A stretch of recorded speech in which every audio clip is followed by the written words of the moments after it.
How's it going, Trevor? I'm Wyatt, and this is the podcast. It's not anything crazy. I like it. Laid Uh, back vibes.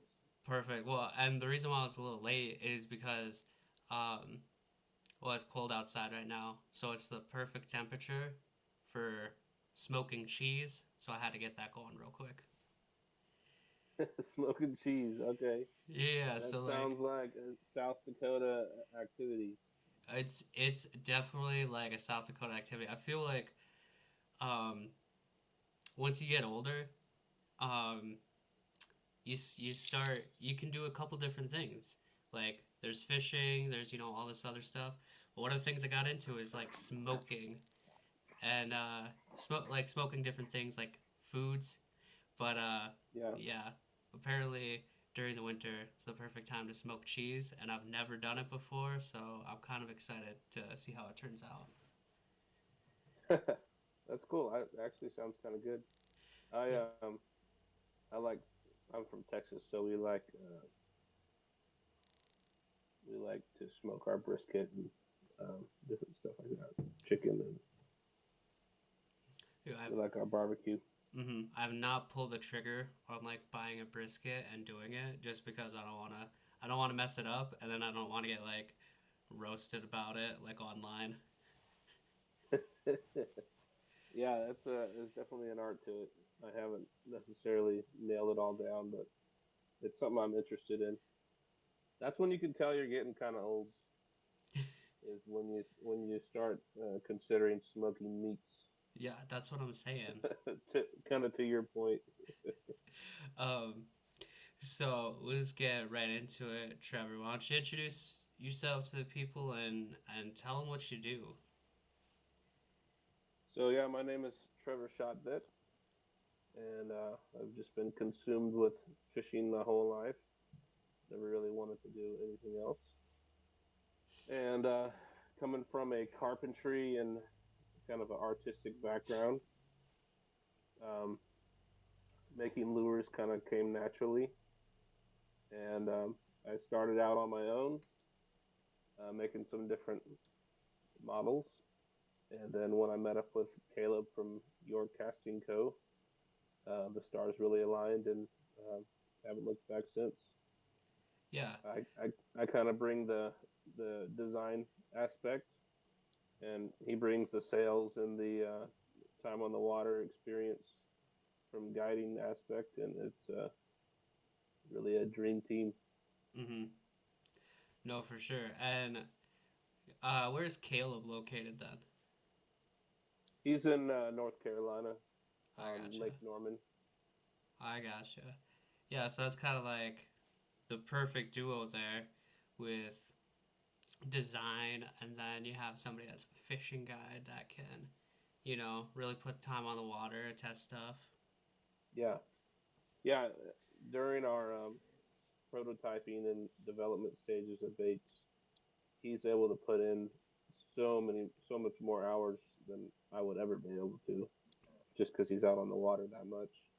And another interesting aspect is I'm in Texas, so we have our big largemouth here, but he's fishing swim baits and glide baits for spotted bass, which is a lot more bitey of a species.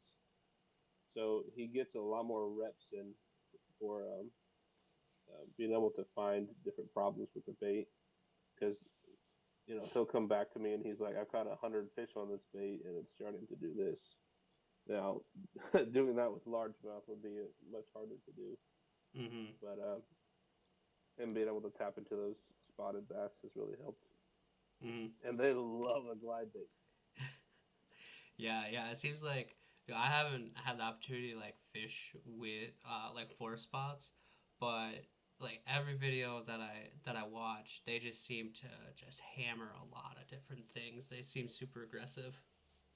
They do. Yeah, it's really could be even a tournament winning uh, tactic. Just lock that glide in your hand and you're going to get those 5 big bites. Mm-hmm. And so, with you on the design and development side, are you doing all the pouring as well? I do some pouring, but we have a buddy and employee named Mike, and he's our in-house production guy. He does all of our pouring and kind of cleans the baits up, sands them, and gets them ready to go. Mm-hmm. So, Yeah. and he lives with Caleb in North Carolina.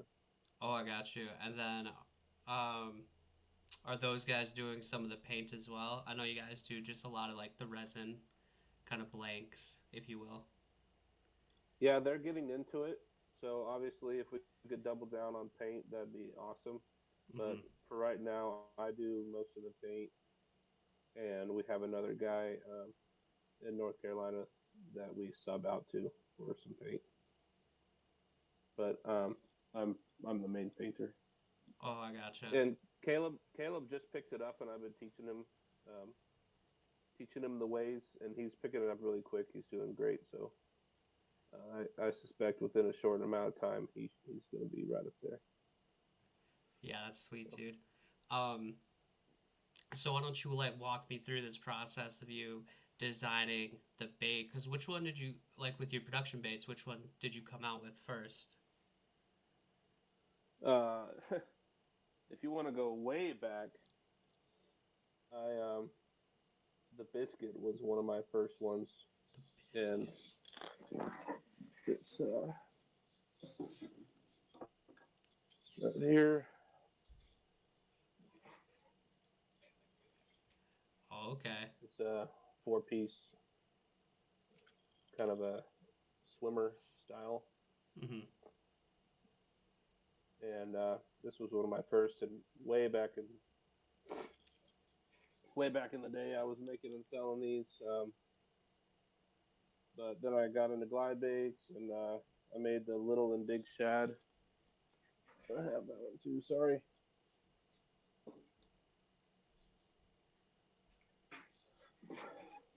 The little shad. Let's see. No, the big shad came first. This is just like a 8-inch shad glide brush tail, basic. And then we wanted a smaller one, so I scaled it down and made a 6-inch version of this. And those were real popular when I was first starting. But no, we don't sell any of that stuff anymore. But all my baits have been brought about because of a personal bite that I was on. And I think that's the most authentic way to go about it instead Mm-hmm. of just trying to make something to turn a buck. And so the biscuit came from a bull shad bite that I was on. I love that 8-inch bull shad, and Mm-hmm. I would burn it over grass flats and stuff. But I wanted a little thicker profile, so I went with the biscuit profile. Mm-hmm. Um, but like the Ace and the Nugget, which is baits we sell now, just made for my waters here in Texas. So I needed a standard gizzard glide. This thing gets smoked, and then sometimes the fish on my local lake get locked in on small bait, and they won't touch anything else. So that's where the Nugget came into play. Mm-hmm. So I start with I go fishing. I find a problem, like a missing link, and then I go and fix that problem, and then that's where my concepts start, and then we'll develop it over a course of a long time, and go from there. But yeah, they all start out hand carved, and then we'll mold it and go from there. Mm-hmm. Have you guys had these? Have you guys had like a company like 3D scan and like refine these? That's what we're doing with the York glide right now, Mm-hmm. because we're trying to make it like I would say a lot of glides on the market have a pocket where they really shine, right? Mm-hmm. So like for instance, the Ace is like this. If you keep it in its pocket, chop it, burn it, and try not and you don't like mix it up too much, it really shines. But what we noticed with Caleb's style of fishing for the spotted bass, within a cast, he will wide glide it, slow glide it, chop it, and burn it, and mix it all up, and that's how he gets his fish to react. And there's very few glide baits that will do that. And the bait has to be so well balanced and have such a specific contour to where there's nothing that throws that thing out of alignment, because you're asking so much out of it to get it to do all that stuff and still look good and not blow out. Mm-hmm. So we kind of just reached a limit of what you could hand carve with precision and get that action out of the bait. So we went with row design on that one, just to get everything, all the weight holes, all the body contours, all perfectly symmetrical, so that that thing never misses. And let me tell you, we got in our first master, like our first proto from him, and molded it, and we've been messing around with it, and it does not miss. That thing is sweet. So, and that will be coming out real soon. So we're excited for that one. Yeah, yeah. I seen a picture where you guys had like a lineup of all like these different size glides. Are those like all going to be in production? Yeah. So the nuggets are smallest. Mm-hmm. It's just under 4 inches, and then the next would probably be the York glide, which is a 7 inch glide. Rather, this is a 7.5 or 8, the ace, and then this is one we're still working on. But the tomahawk Mm-hmm. is a 10 inch, Yeah, that's a big boy. and it's big and thick, almost too thick. We're still working on that. Because right now she's about 7 ounces, Mm-hmm. and that's a brick. This one swims really good. We're still working on it to dial in a few things, but it'll be available this spring. Yeah, that would be sweet. Like okay, so like something like that, like up here in the Midwest, like I'm not gonna be throwing like big 10 inch like shad profile like that. Yeah, But for like fucking Texas and like you guys down there, that is, dude, that'd be money. I would throw if I lived in Texas, I would be throwing that. yeah. Well, can you imagine that thing painted in the perch for muskie too? I don't have That would be muskie sick. around me, but it'd be sick. Yeah, definitely those muskie guys would like perch. That's like a perfect Yeah, imitator. Super underrated like around here. yeah. This is a low key little perch profile too. Mm-hmm. Yeah, I'm really excited about this one, and all the big bait guys in Texas that I'm buddies with are very excited for this one. Mm-hmm. Yeah, if I was in Minnesota and I was fish for muskie like that and perch or like a sucker color. Oh yeah, Mm-hmm. and um, we, same thing. Like we try to make our baits unique in a way, and we really focus on action. That bait isn't confined to a big slow glide. It'll do some really sporty stuff. So that was what we went for with that, is to still have a big bait, but for it to be able to move really well. Mm-hmm. Well, I think that's really cool. You guys making a huge glide like that. Because it seems like you guys got like the the smaller size with the nugget, but then you guys have all the way up to that big size. And I don't think a ton of like builders right now are doing something like that big, even though it's still Yeah, really popular to throw really really big ones. yeah, trying to cover the whole range. And at the end of the day, it's for us. Like Mm-hmm. we fish for we fish in all different conditions with fish on different size bait, and we need that range of bait for us. So, and for our customers. Um, but yeah, we use it from the nugget to the tomahawk. like what would you say would be like your most popular bait in your lineup right now?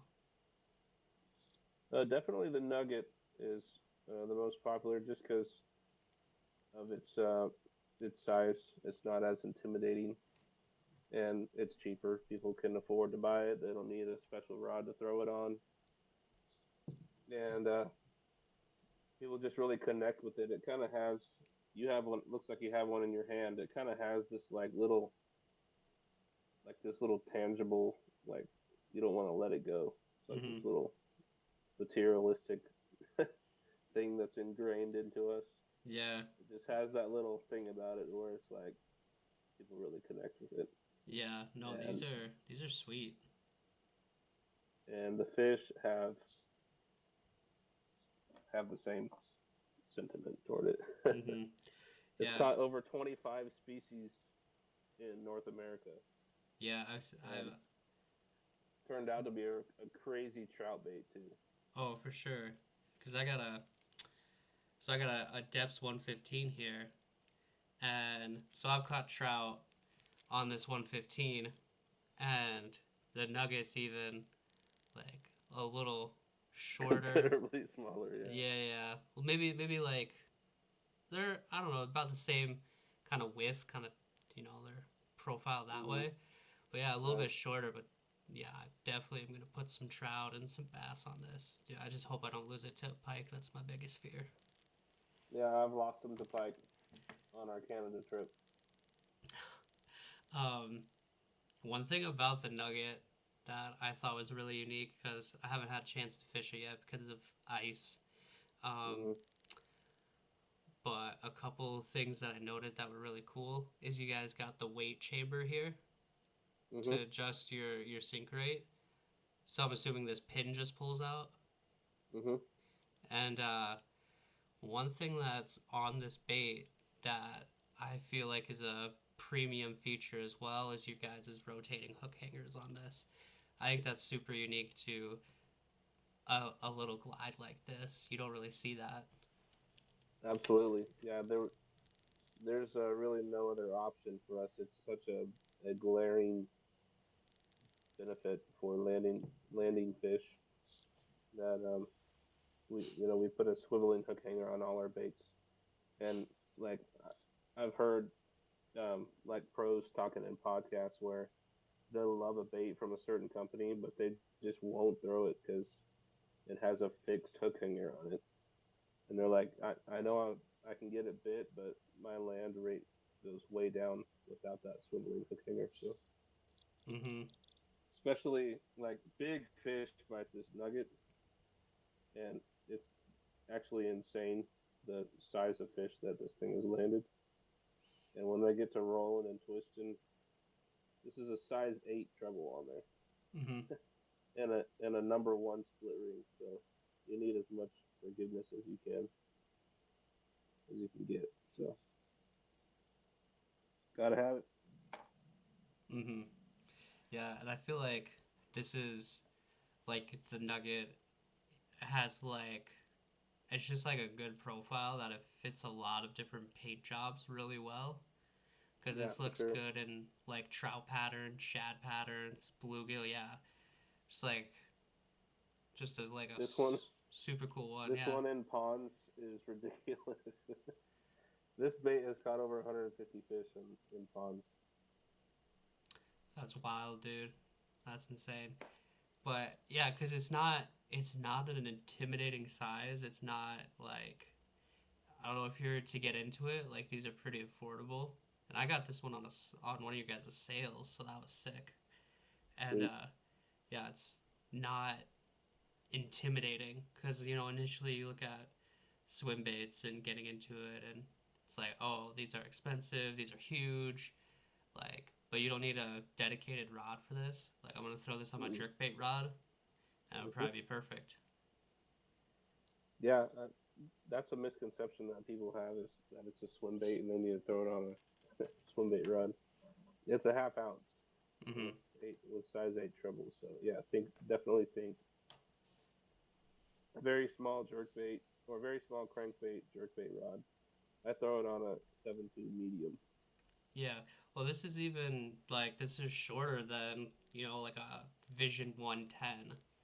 So Yeah, throw it on the same rod as you'd throw like a Vision 110 on. yeah, definitely not a flick and stick, No, no. or even a jig rod for that matter. You could probably get away with a light jig rod. But, Yeah, you want something like a little that has like a little give to it more for these oh, treble for hooks. sure, for sure. Yeah, otherwise you're just gonna like rip this out of a fish's mouth. Um, Yeah. with um, like with your different baits, what are you personally throwing these all the lineup on? What's your recommendations? Yeah, so we just went over the Nugget. I throw it on a 7.2 medium, so cranking rod, jerkbait rod, like 7.1 or 7 foot medium heavy, like a spinnerbait rod would also work. And like 12 to 17 pound fluorocarbon. And then we recommend a loop knot on the front. Some Okay. people we've had some people have issues with fishing like a big snap, and it's just such a small bait that the weight of that snap can really throw it off.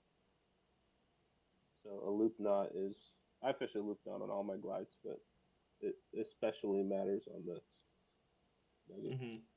Would you be able to like bypass that by putting a split ring on, or just would you Yeah, recommend loop knot? Okay.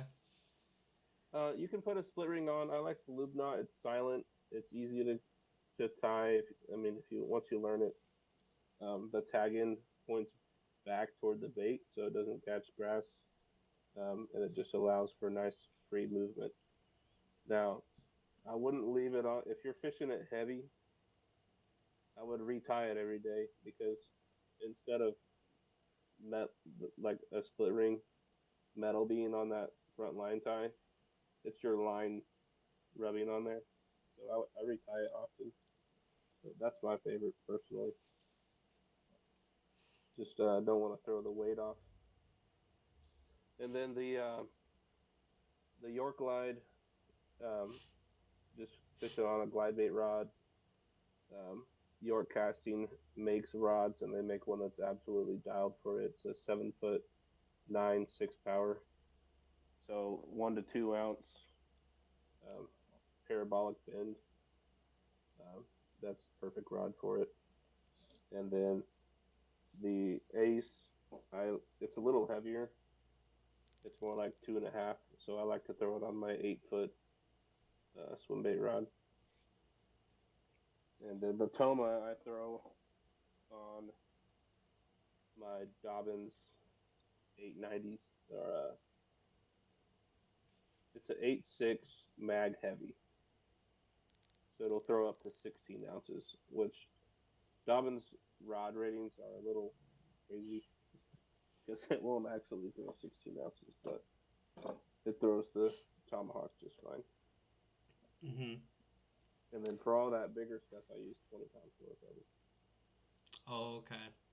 Yeah, I feel like that's like right where you need to be for a lot of swim baits. Because like this past season, I'm not really throwing anything super huge. Biggest I throw is like 9, 8 inches, stuff like that, and Mm-hmm. not really over 4 ounces. So I like first season I was throwing 20. This past I was throwing 17 and haven't had an issue. But I'm also retying like fairly often. Yeah, yeah, that's just part of fishing, responsible fishing. Yeah, oh yeah, yeah. You gotta. I've casted off a couple. Nothing too expensive, knock on wood. But I've casted off a couple swim baits and it hurts every time. Yeah, I have problems when I'm fishing a softie on the bottom and that knot is just hitting the rocks all day, and then you get a big bite and break it off. So Mm-hmm. gotta retie it often. Do It seems like all of your guys' glides as well come with a tuning chamber. Mm-hmm. Yeah, we leave the pin accessible on the Mm-hmm. top. This is just a stainless finish nail, Mm-hmm. so the head is sticking out on top on all our baits. And if you grab it with a pair of pliers and twist it, it's glued in there, but that will kind of break the glue Mm-hmm. free. And you can pull that top pin out, and that'll not only give you access to the tuning chamber, but you can mess with the joint spacing and get it um, different actions and different tunings on it as well. Mm-hmm. Yeah, that's really cool as well. What do you personally recommend for putting? Do you just put a split shot in there, or like some tungsten putty? What do you like to do? Tungsten putty is great. You can put it on the hook. Um, I use the little suspend strips, like a little thin lead that sticks onto the bottom of your bait. Mm-hmm. I just feel like that's the most like low key. Um, on a lot of our baits, this tuning chamber is almost all the way full. So, but they should be tuned for your seasonal slow sink. So I don't really mess with them a lot because they're already dialed. Mm-hmm. But the only time I really put a ton of weight on my bait is when I'm live scoping and trying to get it down to those fish. And then I'm just putting it everywhere I can just to get it down because when it's 40 feet under the water, they can't really see it anyway. So Mm-hmm. we're loading up the front hook and putting tape on it and doing everything we can to get it down there. Mm-hmm. So But all your, yeah, all, you can mess with the tuning chamber a little bit if you want. mm-hmm. Yeah, because all of your glides are tuned for slow sync. Yeah, pretty much. All right. Yeah, that's cool. I feel like me personally, I feel like that's kind of where it's at. I feel like that's a little bit of like the standard of what people want as well. Yeah, and then you can go like you can drill some out if you want to suspend, or what we recommend before you take a drill to the bait is try and mess with the split rings and hooks a little bit, to, or your line, just to see if you can get your desired effects before you go drilling into the bait. But Yeah. for an experienced swimbait fisherman, you tweaking all your baits to work for you, so that's nothing new. Mm-hmm. No, for sure, dude. Um, or do you guys have any insights on what's coming down the pipeline next as far as baits? Because you're working on the big one, but are you guys like diving into anything else? Yeah, well, me as the designer, I have about 700 things that I want to make, and Caleb, as the businessman, has to kind of rein me in. Um, but yeah, um, we're working on some softies, Okay. and I can't really say much past that just because we're working on some really heavy proprietary stuff. So really exciting there. Keep an eye out for that stuff. Um, it's just some never seen before designs, but some shad profile, piece hook, line through, whatever, softies. And we already have some working prototypes and are catching fish on them. And then I don't know if you've heard, but we're gonna make the Nugget into several other baits. And the first one will be a Nugget crawler. Oh, So okay. we're really excited for that one. That'll be really cool. Tiny little wings off the side and little bait fish struggling on the surface. So what really inspired that was we did this. Have you heard about our Canada trip that kind of sparked off our whole partnership? I'm familiar with it, but you can go ahead and like let the people know. This is the craziest thing that I've ever done. Um, before I was outside the box lure company, and I was making the Ace and the Nugget, and I'm not a salesman. You can tell I'm not a great speaker. Even if Caleb was on here, it would everything would be going so much smoother. But I'm an artist, so I can make the baits. So I was doing the best I could to navigate uh, opening a small business and selling baits and juggling all that. And I realized that I could get help from other people by putting my baits in their hands and then giving me feedback or maybe putting a post out about my baits and I get some more publicity. So I was always putting out feelers to different ones, and Caleb was just another one of those feelers I put out. I really liked what he had going on over there, and he was had a unique thing going on with this spotted bass. So I reached out to him and was going to send him a couple aces, and he was really cool. And I'm always down to do whatever to try and make a connection. So I was like, hey man, I'll even come out there and we can film a show with the glide baits or whatever. Like probably to a fault, I'm always down to make a connection. And he's like, yeah, okay, man. Crazy story, but we're going to Canada in 2 weeks. You want to come? And I was like, yeah, let me see what I could do. And so I pulled every string I could possibly pull. And I had never met him, but I met him at a airport up in Minneapolis. And we all jumped on a float plane and flew off into the wilderness. And I spent 5 days out in the wilderness with them as my first ever experience with New York Casting Co. And it was the craziest and coolest thing I had ever done. And Mike was filming the whole thing, several GoPro angles and a big camera, and they ended up filming 2 terabytes of footage while we were there, and got some crazy, like, so there was some crazy stuff that happened on that trip, and they're in the process of making it into a whole like little film. But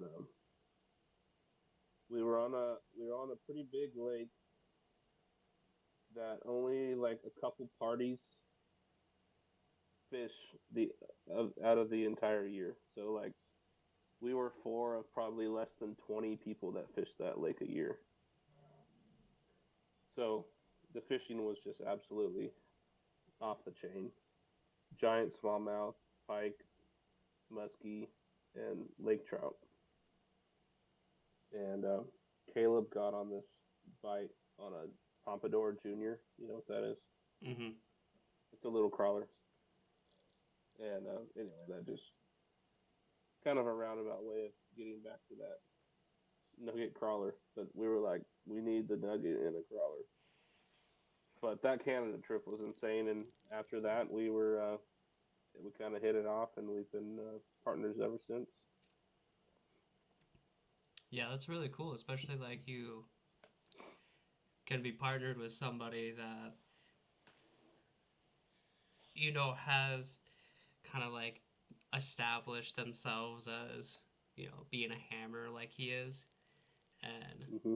just being a fishy dude, and has that promotional ability like he does.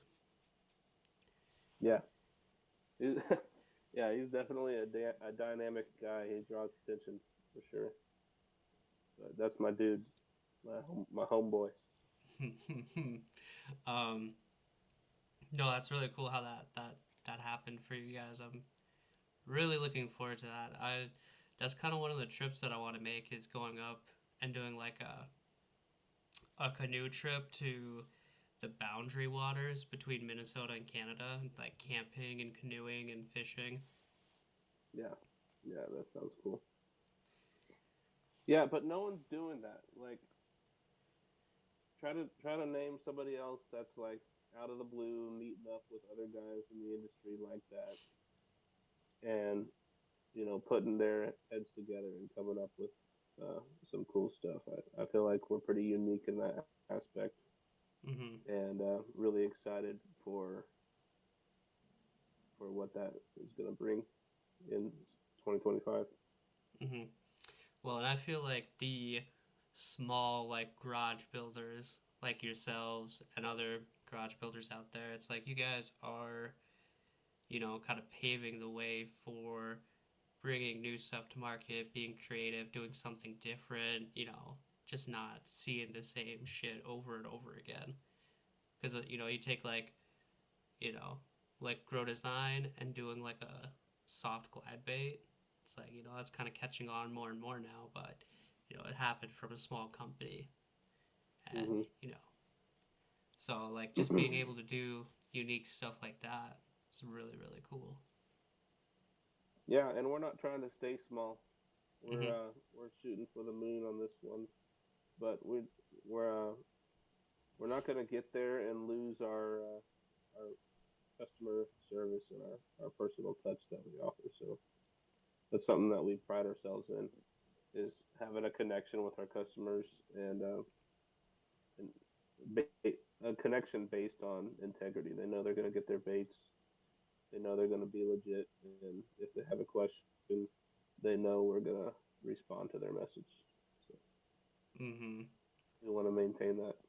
No, for sure. And I can definitely like recognize that with, um, you guys like responding to like my DMs when I asked you guys to be on the podcast, and then like us just working together to like get something down on a schedule because that was a lot. Yeah, yeah. Sorry, we've been so busy, No, no, no. It's been and cool, and then you guys have been on line up. Scales and Tails too. That was sick. Yeah, yeah, yeah.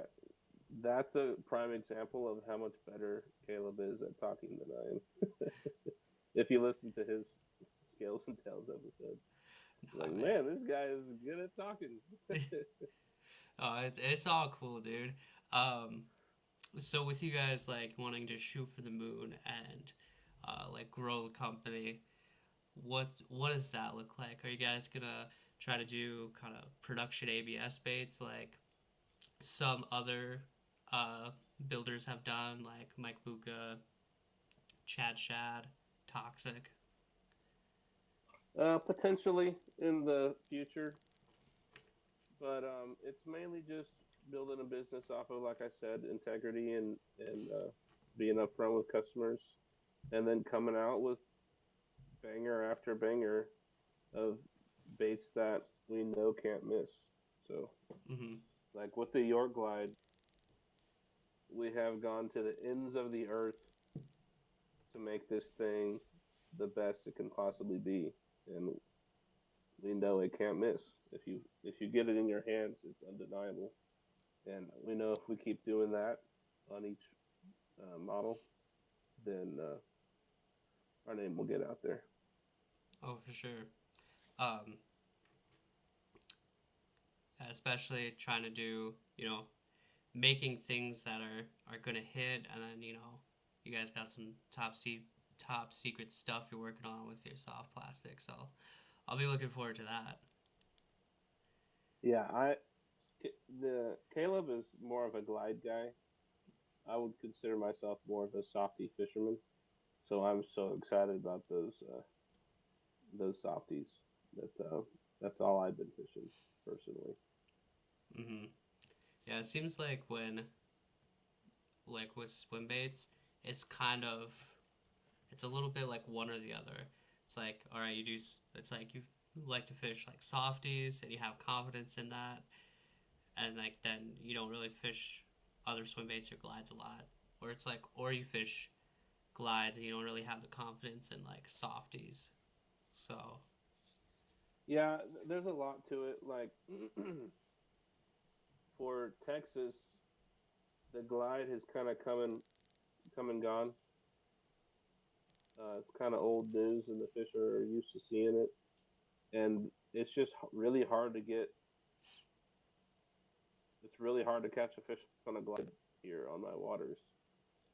So I've moved to the softy and been able to still get those big bites. But in North Carolina, where Caleb is, the glide bait's kind of new, Mm-hmm. and they have a species that's a lot more aggressive and mows down a glide bait. So kind of tapping into a new market there. Mm-hmm. What kind of softies are you throwing? I'm throwing my protos, Mm-hmm. secret stuff. Secret stuff. But before that, I like the working class zero stuff. Caught a lot of fish on the battle shad and the citizen. Mm-hmm. Those. Just sets up well for my waters. Mm-hmm. Yeah, those baits are pretty sweet. I got quite a few 6-inch citizens, and I like to throw at those. Except when a pike bites your tail off or something like that. Yeah. So you got pike there in South Dakota? Yeah, we got. Dude, so it's ice fishing right now. I don't really like ice fishing, um, but I've seen a lot of people like in my local lakes pulling big pike out of the water, like 30 to 40 inch pike. So Oh, really? Yeah, yeah, those are big. yeah. Whenever I'm fishing, it doesn't seem like I ever see or uh, catch any of those big ones. A lot of the ones I've caught lately have just been real dinky, and that's frustrating because they can be cool, but they're not cool when they're like if they're less than 24 inches. I don't like to bother with them. Yeah, little rats, But pretty little, much, it little just snakes. yeah, and they'll just they can be super aggressive. Um, dude, Uh, I fished this local pond to me, and there was huge, just freaking boulder shoulders on this pike. It was huge, and it was early spring, and they were just up shallow, just kind of sunning themselves, Hmm. and just super lethargic. I put a big glide past them, and they like spooked off from that, and just went around the pond. I was like, all right, we're gonna double back. They'll come back, and threw a hut at them, and just was kind of dead sticking it on the bottom, and I could watch them. And they came up and they nosed it, and nothing else. And I was Oh like, man. it was nuts. It was I don't know. I don't know what I would have done if I did catch one because I was kind of like the like you're kind of up on a little bit of a walkway, so you're kind of like Hmm. 2 feet from the water line. So I don't even know what I would have done. I would have had to Yeah. drag it somewhere else where I could get it up on the bank. So, what kind of break down your water up there? I'm interested to know how you're applying swim baits to what would probably not be considered a swim bait state. Oh, for sure. Definitely not a swim bait state. I only know like I just connected with a dude from Universe that's out in my area, and he throws swim baits and all that. So we're gonna go fishing sometime after ice out. But so in my area of South Dakota, like up in the Black Hills, Mount Rushmore area, um, trout fishing is like the name of the game.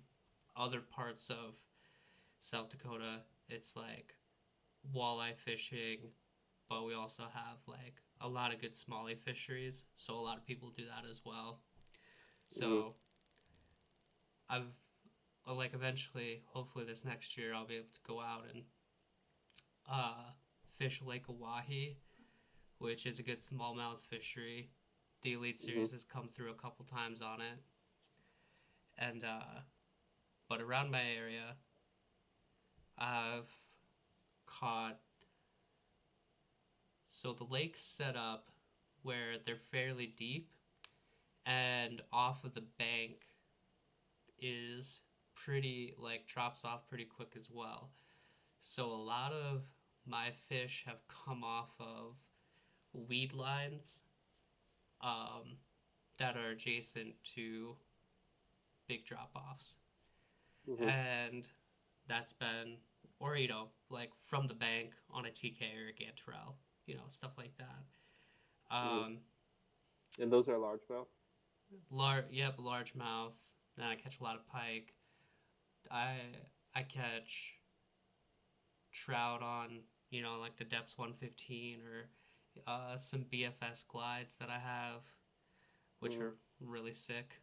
Um, uh, I'm sure this spring you will see this hanging out of a trout's mouth. Like Mhm. I'm pretty much Yeah, gonna and guarantee it. I'm Um, working on a batch of nuggets right now, so we'll be dropping some more trout colors. So keep an eye out for those for sure. oh, I definitely will. Like, But they will eat that blank, I promise you. oh, I'm sure they will. Like, I will force feed this to them. Dude, I mean, I've had trout like uh, follow and swipe at by Gracely Finesse Shat. Mhm. So they'll Yeah. definitely like eat something bigger like that. Um, Yeah. but yeah, I've caught. I wasn't able to dedicate as much time last year to my swim bait fishing, but our lakes are classified as alpine lakes, so they're clear and they're deep and they stay cooler year round. Mhm. So, but you can catch them on a lot of different varieties of how you do stuff. Like I'll fish a TK, kind of like how I'd fish a jerk bait, and I get Mhm. bites like that. Um, or I'll drag a softie and just drag So it slow. what's the primary forage for these fish? So we have a variety of, dude, like the bass up here. I feel like will eat a lot of different things. Um, Okay. because we have trout. They'll eat trout. They'll eat bluegill and yellow perch, and we have like little shiners, and we have these like in a couple of lakes around here. We have these invasive European rudd, and they're uh kind of Kind of like a little shiner. like a little shiner, except they get like pretty tall. Okay. So they I've caught a couple like big ones, but they've got like a tall profile to them. So they'll eat Mhm. those when they're like a little smaller. Um, and we got Yeah, a lot. Yeah, that's a whole buffet of species that they're yeah, eating. yeah, yeah. I feel like you could throw a lot of different things at them, and catch them, because yeah, my stuff has been varied from catching them on softies to glides to swimmers, and we got a lot of crawdads too. So um, I kind of want to get one of those Boulder Creek craws. Yeah, Those are sick. yeah, those things are sweet. I've been following that guy for a while. He's making craw glides. I'm like, this guy's next level. Yeah, I definitely want to get my hands on one of those because yeah, we have a ton of craws around here. Um, Hmm. but yeah, there's just a variety of different forage that they could go after. But a lot of my success has been just kind of what I'm comfortable with. Like I just on my favorite lake, I'll just drift around the sides because you'll fish uh, like cliffs where it's just super deep. So you can Hmm. fish off that and just fish the structure that's around the outside in my kayak because you can't really access some of those areas from the bank. Hmm. And I got a Airbnb experience where I'll take people, primarily people want to trout fish. Hmm. But this one dude from Wisconsin, he's like, "Oh, I want to bass fish." I was like, "Hell yeah, dude!" Hopped in my, because I got a tandem kayak. Hopped in the tandem Hmm. kayak. I was just paddling, and I was like, follow up behind him with a TK. But yeah, we just did what I usually do, and we did really good. Kind of late spring for us fishing. Nice. Having having freaking rock bass like hit a spinnerbait is wild though. Yeah, we have down here. We have green sunfish, and they get huge, and they'll eat a bass lure for sure. Mm-hmm. Yeah, like anywhere I fished around here, like our bluegill will get like good size, and our crappie and perch get good size, and our rock bass. Hmm. But Like any green sunfish I caught has been like just small and super dinky, but like they're super aggressive and just have that big mouth relative to their Yeah, size. yeah. Like I've caught green sunfish on a full size Senko before, and they got like the whole thing and the EWG hook and got hooked. Yeah, they're huge. But yeah, if you don't mind, I'll break down my waters here as Go well for it. because they're vastly different. Oh yeah. So I have three different kind of waters that I fish. So you got your like meat and potatoes Texas lake, fairly shallow, a lot of cover on the bank, and a lot of um, grass grass lines. So that's where you'll fish kind of your. I mean, you could fish a glide over the top of it or a softy uh, down in it. Um, but what I really like to fish is we have canyon lakes further out west where it was like a river that went down through these gorges and canyons in the hill country, and they dammed it up. So it's primarily rock and flooded timber and um, real narrow and lots of creek arms and stuff shooting off here and there. So that's just in clear water. So that's just swim bait paradise. You can glide all the trees and all the cuts back in the back and crawl a softy on all the rocks. So that stuff is more primarily like a gizzard shad uh, forage in those places. But I mentioned the river. That that river that was dammed up on these different lakes. There's still sections of the river in between this chain of lakes, and the one in particular that I'm talking about is called the Brazos. And I see you have a Marshall Yeah. beanie on. Mhm. Marshall's from where I exactly where I am, where I live, Mhm. and he cut his teeth on the Brazos. So if you follow him, you've seen a lot of Brazos content. But that's my true love is being on the river. So still similar features from the canyon lakes, but much more close quarters, and the river has some absolute giants in it, and they eat everything from terrestrials to crappie to baby carp to bluegill, threadfin, gizzard shad, you name it. They stock trout in the rivers, so that's when a lot of the big ones are caught is when they're keating on trout. So um, yeah, that's Mhm. kind of what I'm fishing. Heck yeah, dude. Yeah, I've watched like John B videos too, where he's done like float trips on the Brazos. It always looks Hmm. like really cool to do. Yeah, that same stretch they just fished in this most in that latest video is the same stretch I fish. Mhm. So you just primarily like, do you have a kayak or a boat or something? Yeah, I have a bass boat, and kind of an older beater, but I'd like to get a nicer one.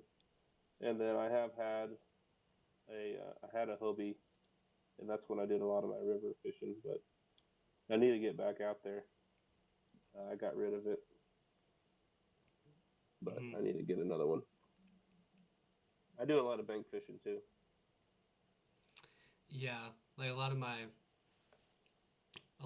trout fishing is primarily from the bank, but like going out on a kayak and fishing for trout is just as good. And some of these spots that I fish, it's like, well, you can't access from the bank. There's this freaking 30-foot cliff right there. You're not fishing off of that. Hmm.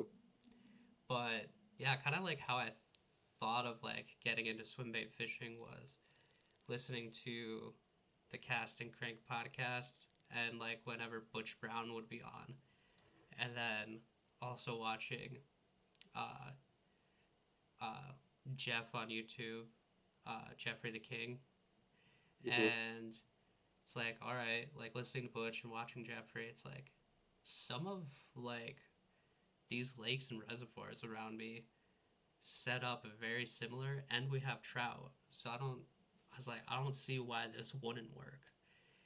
Mhm. And you'll see like Jeff like fishing a cliff. It's like, dude, we have cliffs here, and we have like Mhm. steep rocky banks and whatever. And listening to Butch, it's like fishing these deep reservoirs. It's like that's what we have, and we have trout and we have bass. It's like I don't see why it wouldn't work.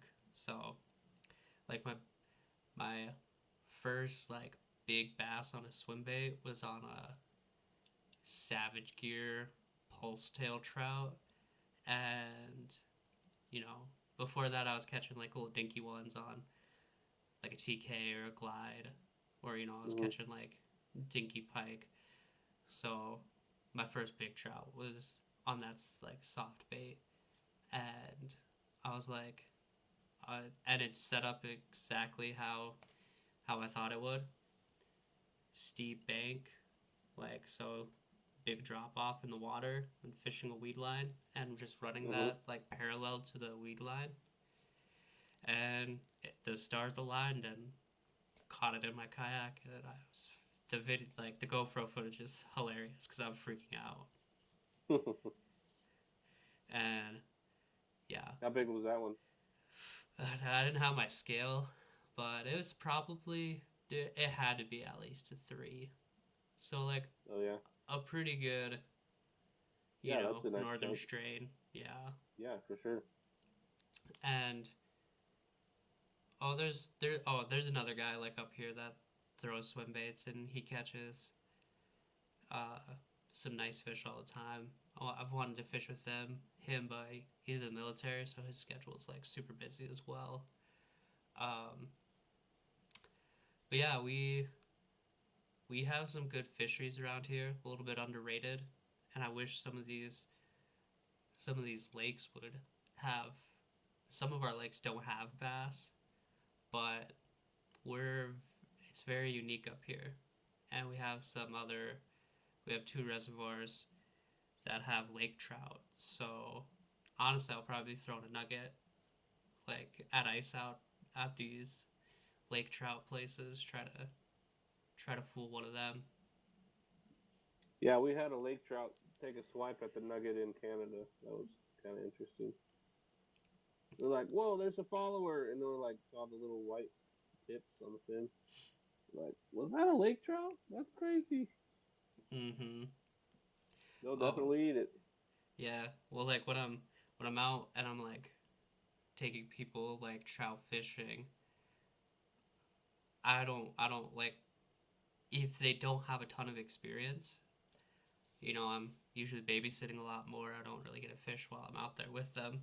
But if I am fishing, like sometimes I'll bring me like unique stuff like this like the depths 115 and stuff like that, and Hmm. you'll get like a bunch of followers with that. So it's cool for people to see and you know expose them to different things because a lot of my trout Yeah. fishing is basically downsized like bass fishing, but it's very unique Hmm. because these fish aren't really accustomed to that, and I try not to beat up like places too much with how I fish. Right.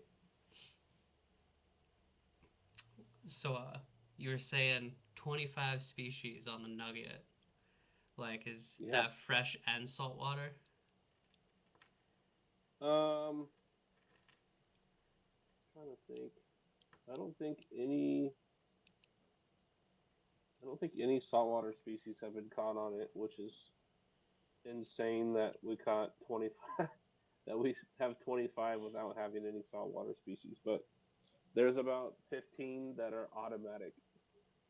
As soon as you put a nugget in front of their face, like snook, baby tarpon, little maybe like a mangrove snapper, jacks, speckled trout, redfish, all that stuff, flounder.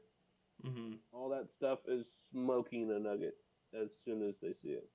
Oh, for So sure. I'm really looking forward to seeing what once it gets down in there, what people can catch on it. Like peacock bass hasn't even been caught on it. So there's definitely we could probably almost double the number by the time it gets out in the salt. Mm-hmm. Yeah, you just get it in. It's like some dude in South Florida just gets their hands on it. Like, you got Yeah, peacock and other different freaking cichlids down there. All that, all the salt species. clown knifefish, all that stuff. That Yeah, would be sick.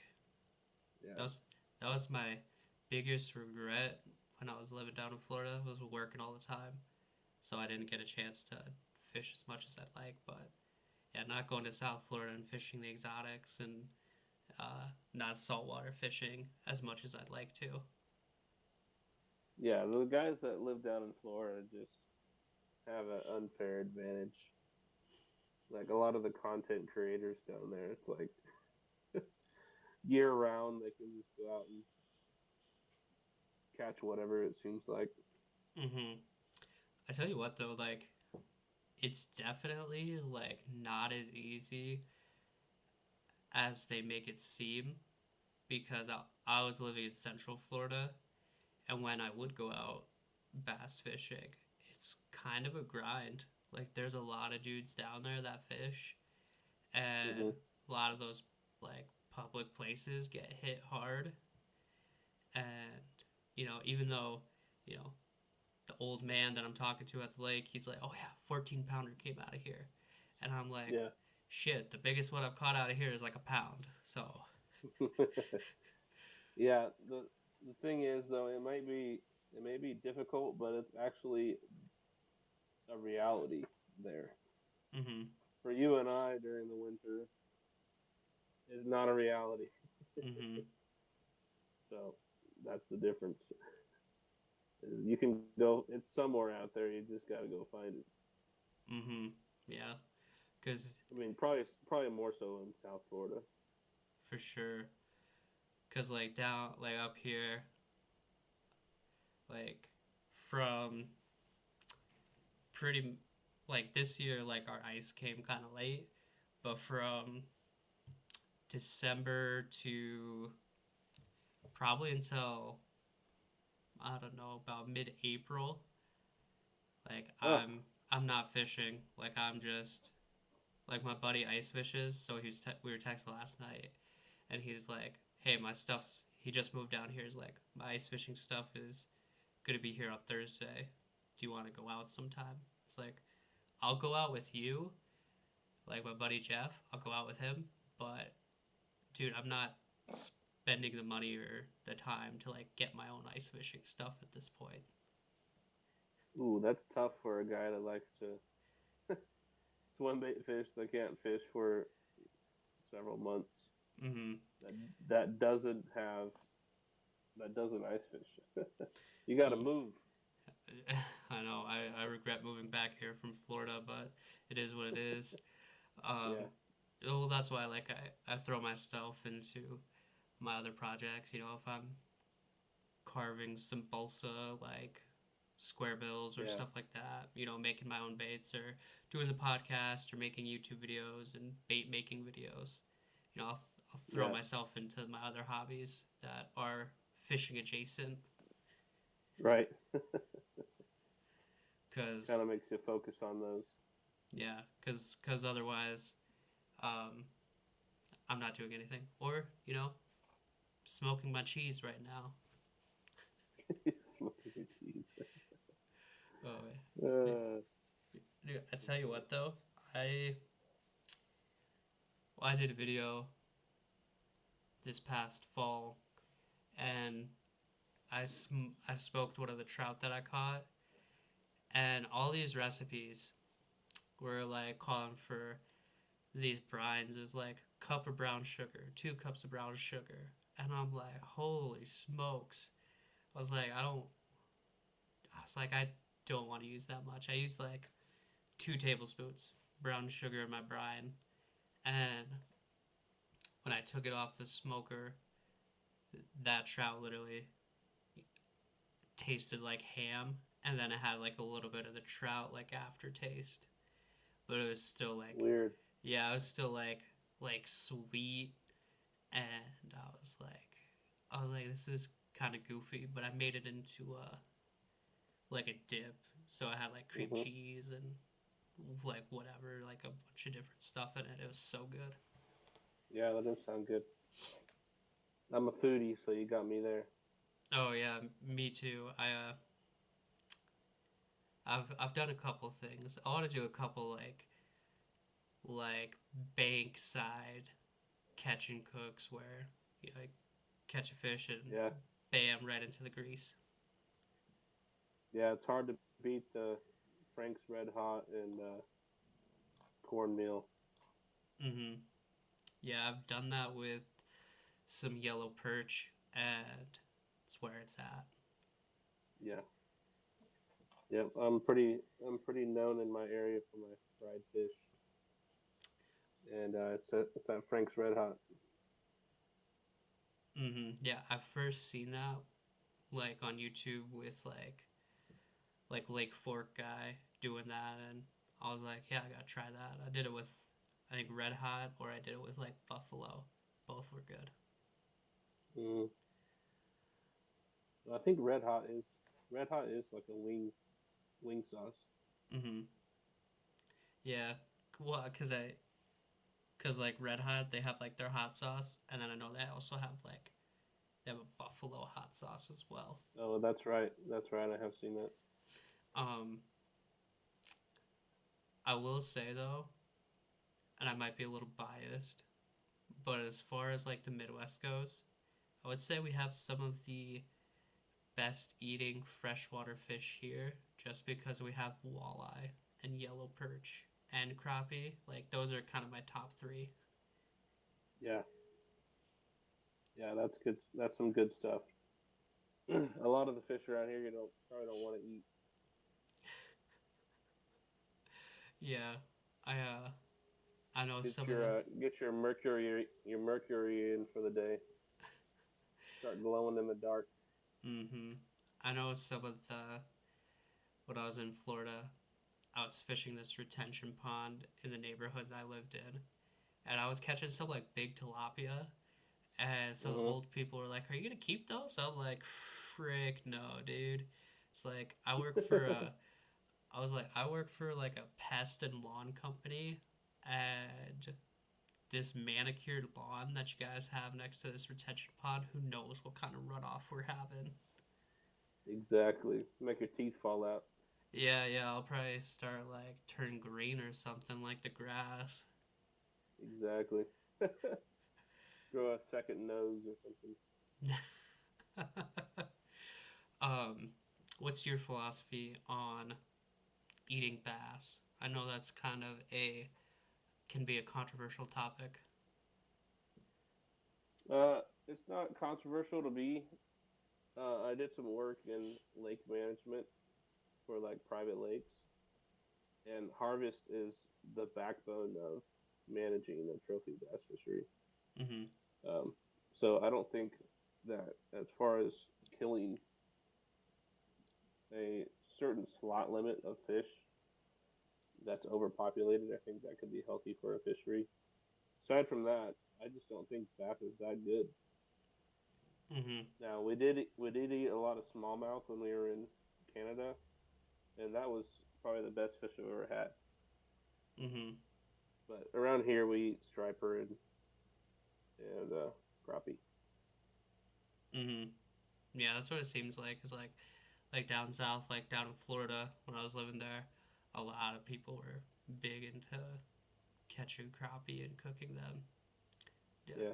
it's one thing I've not caught though is a striper. I like we have white bass up here, and they get pretty aggressive. But Hmm. yeah, I want to catch a striper. That'd be sick. Yeah, we have freshwater striper and sand bass or like white bass. Would you call it a white bass? Yeah, we got white bass up here. Okay. We call them sand bass. It's the same thing. Mm-hmm. And then we do you have hybrids up there? Mm-mm. Not that I'm familiar with. Yeah. So It's just a cross between a white bass and a striper, and they Mm-hmm. are mean. They are. That's one of my favorite fish. Is a hybrid striped bass. So they're built like a white bass with a little taller, and Mm-hmm. with the shoulders on them, but they're big. So they fight so hard and they hit so hard. Yeah, I love hybrids. So we have all three of those.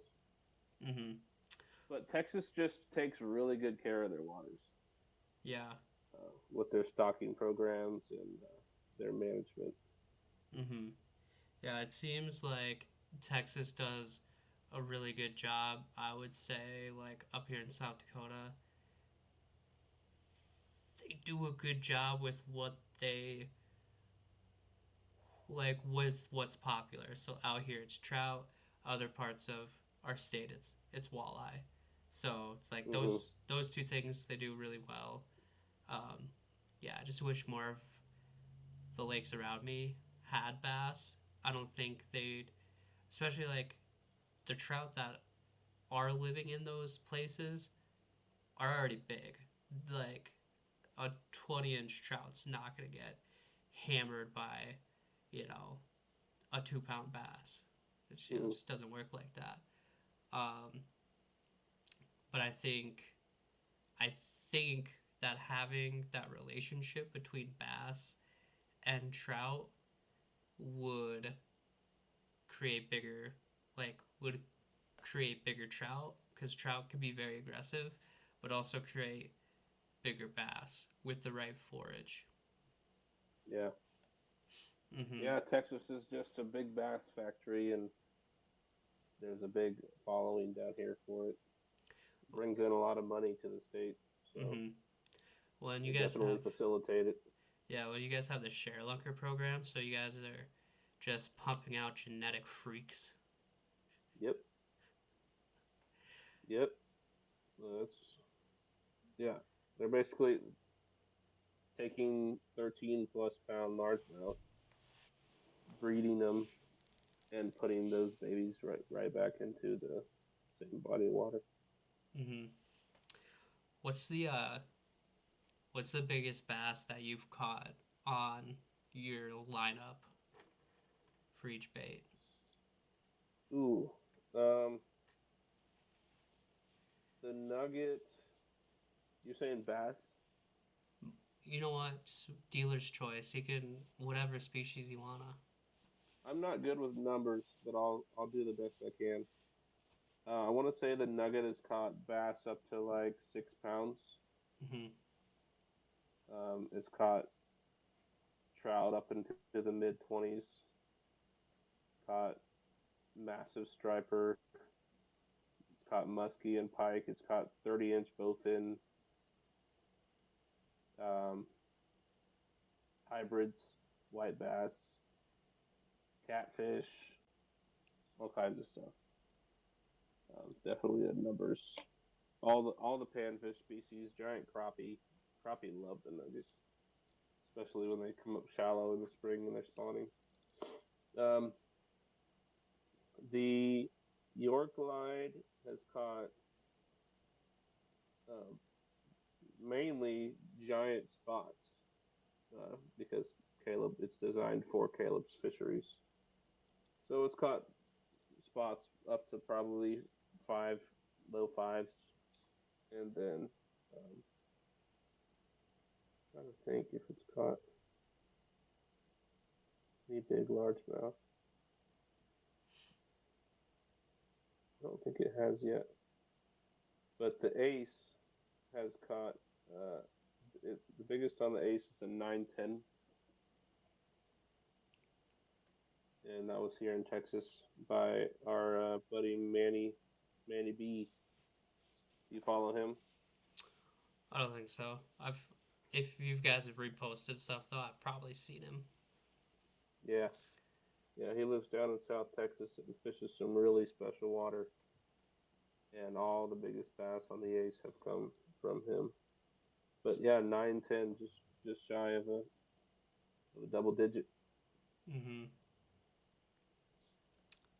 So So yeah. Um, I think one of the trips that I want to make is down to those Mexico fisheries, like El Salto or Lake Baccarat, and throw swim Mhm. baits, or just kind of throw throw whatever I wanna and catch some of those big tilapia eaters. Yeah. Yeah. I definitely love to go down there. My buddy Grady Cod is uh is in with Pro Bass Adventures down there, so he might be able to get me set up. Mm-hmm. Yeah, and that'd be like really cool to have your guys' baits down there and be be smacking some big fish. Yeah. Say, Yeah. I'd love to see that. yeah,